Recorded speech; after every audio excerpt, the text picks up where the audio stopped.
Ele ficou conhecido no mundo todo depois dessa narração. Vai passar Isaac, marcou! Golo, golo, golo, golo, golo, golo, golo! Ronaldo, é Ronaldo! É Ronaldo, Ronaldo! É Ronaldo, Ronaldo! É Brasil, é Brasil! É Brasil, é Brasil! Golo! É golo! É golo!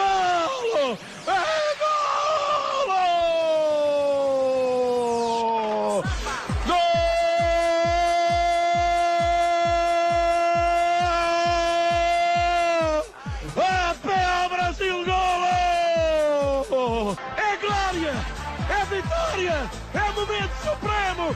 Chorem! Riem! Festejem! É gol do Portugal! Foi contra a Suécia, na repescagem das eliminatórias. O gol que trouxe Portugal para a Copa do Mundo no Brasil não sai da memória dos torcedores e também do homem responsável por dar emoção ao lance. O locutor Nuno Matos está em Campinas, onde acompanha de perto a seleção de Cristiano Ronaldo. Nuno, muito obrigado, prazer, muito bom te conhecer, viu? Prazer é Como é meu. que foi a narração daquele gol e como é que é levar essa emoção do futebol, hein?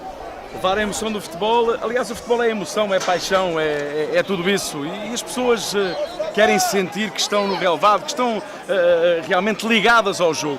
Eu não faço nada de especial, eu apenas faço para as pessoas aquilo que eu estou a sentir no momento. Sim, porque as emoções não se fabricam, sentem-se. E foi isso que aconteceu, um momento tão especial como aquele, um Portugal-Suécia, Cristiano Ronaldo a ser altamente criticado. Como é que é possível criticar o melhor jogador do mundo por parte de pessoas com responsabilidade como a FIFA? Portugal estava no fio da navalha para não estar num campeonato do mundo como este aqui no Brasil, com um apoio excepcional. Sim, porque os brasileiros apoiam o Brasil e a seguir apoiam Portugal.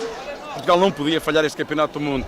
Foi um jogo de muita emoção e pronto, aquilo foi, digamos que foi o culminar do momento de tensão e de muitas coisas juntas. Um turbilhão de emoções.